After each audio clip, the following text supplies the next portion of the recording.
తిరుపతిలోని శ్రీ కపిలేశ్వర స్వామివారి బ్రహ్మోత్సవాలలో 7వ రోజైన గురువారం రాత్రి శ్రీ సోమస్కందమూర్తి అశ్వవాహనంపై భక్తులను అనుగ్రహించారు. భజన మండళ్ల కోలాటాలు, భజన్లు, మంగళ వాయిద్యాల నడుమ పొరవీధుల్లో వాహన సేవ కోలాహలంగా జరిగింది.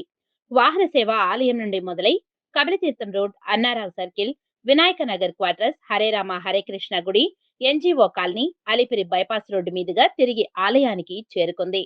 భక్తులు అడుగడుగునా కర్పూర హారతులు సమర్పించారు. ఉపనిషత్తులు ఇంద్రియాలను గుర్రాలుగా వర్ణిస్తున్నాయి. అందువల్ల అశ్వాన్ని అధిరోహించిన పరమాత్మ ఇంద్రియ నియామకుడు.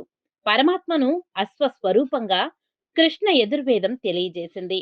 స్వామి అశ్వ వాహనాన్ని అధిష్ఠించి కలిదోషాలకు దూరంగా ఉండాలని, నామ సంకీర్తనాదులను ఆశ్రయించి తరించాలని ప్రబోధిస్తున్నారు.